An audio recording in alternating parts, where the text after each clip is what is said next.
बिस्मिल्लाहिर्रहमानिर्रहीम। बिरनगाला में खुशामदीद और अस्सलाम वालेकुम। आज बिरनगाला में हम कुछ ऐसे स्कैमर्स के बारे में जानेंगे जिन्होंने अपने तेज़ दिमाग का इस्तेमाल बड़े ही गलत तरीके से किया और दुनिया में कई लोगों को चूना भी लगाया। वीडियो की तरफ बढ़ने से पहले आप न्यू व्यूअर्स से बिरनगाला की गुजारिश है कि चैनल को सब्सक्राइब करके साथ दिए गए बेल आइकन पर हिट कर दें ताकि ऐसी नई और इंटरेस्टिंग वीडियोस आपसे मिस ना होने पाए। विलियम मैकक्लाउडी। दोस्तों, ये शख्स बड़ा अजीब और काफ़ी दिमाग वाला था। इस शख्स ने 1901 में एक टूरिस्ट को ब्रुकलाइन का ब्रिज पूरे $200 मिलियन में बेच दिया, जिसकी वजह से इसे 2.5 साल की सज़ा भी हुई। इसी तरह जॉर्ज सी पार्कर ने कई बार कई लोगों को ये ब्रिज बेच दिया। पता नहीं खरीदने वाले भी कैसे इसे खरीद लेते हैं। उन्हें कम से कम ये तो सोचना चाहिए कि एक मुल्क का ब्रिज कैसे बिक सकता है। Charles Ponzi. आप सब पोंजी स्कैम्स के बारे में तो जानते ही हैं, जिसमें इन्वेस्टमेंट के बदले हैवी रिटर्न्स का वादा किया जाता है और फिर लोग गायब हो जाते हैं। ये पोंजी स्कीम्स इसी शख्स के नाम पर रखी गई थी। चार्ल्स पोंजी ने एक स्कीम शुरू की थी जिसमें वो लोगों से वादा किया करता था कि वो इन्वेस्टमेंट करे और रिटर्न में 50 से 100% तक ले लें। ये शख्स यहाँ का पैसा वहाँ घुमाता रहता था और कुछ अपने पास रखता था ताकि इसका गुजर बसर भी चलता रहे। इसी तरह इसने $15 मिलियन लोगों से ले लिए। इस शख्स को 1920 में पुलिस ने पकड़ लिया और जेल की सज़ा सुना दी, जिसके बाद पोंजी स्कीम्स पर पाबंदी लग गई और बड़े सख्त रूल्स भी बनाए गए। रूजा इग्नाटुआ। ये लड़की रूजा इग्नाटुआ अब तक की क्रिप्टो करेंसीज में होने वाले फ्रॉड में पहला नंबर रखती है।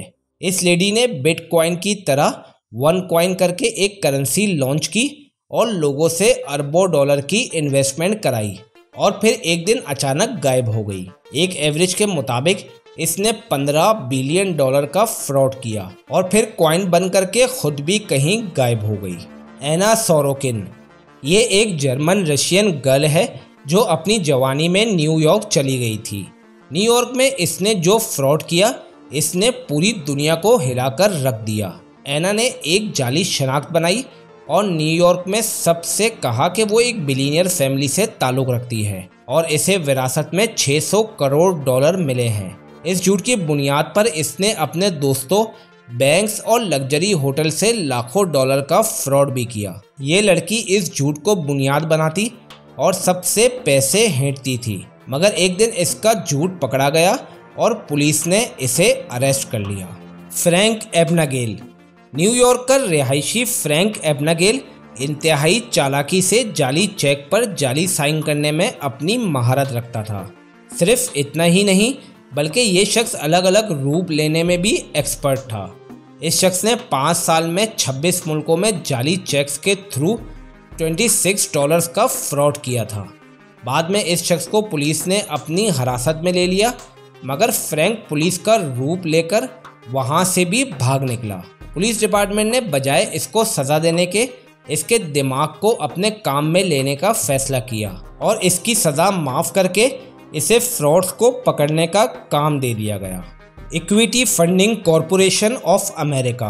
दोस्तों, ये कंपनी 1960 से 1970 में अमेरिका में टॉप कंपनी रही है, क्योंकि इस कंपनी से सबसे ज़्यादा पॉलिसीज़ बेची गई थी।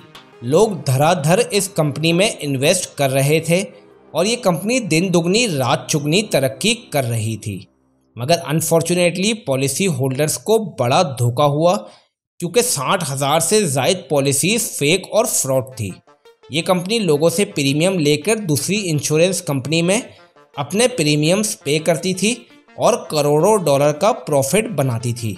सिर्फ इतना ही नहीं बल्कि ये जाली डेथ सर्टिफिकेट्स बनाकर इंश्योरेंस कंपनी से पैसे भी क्लेम करती रहती थी।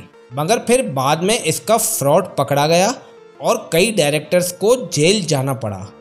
दोस्तों, दुनिया में तेज़ी से बढ़ती हुई महंगाई की वजह से दुनिया में फ्रॉड भी बहुत ज़्यादा बढ़ते जा रहे हैं। इसलिए बहुत ही होशियार रहें और किसी ऐसे शख्स पर भरोसा ना करें जिसे आप नहीं जानते।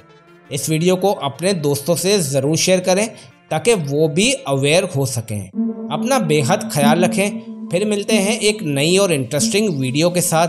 खुदा हाफिज़ो नासिर।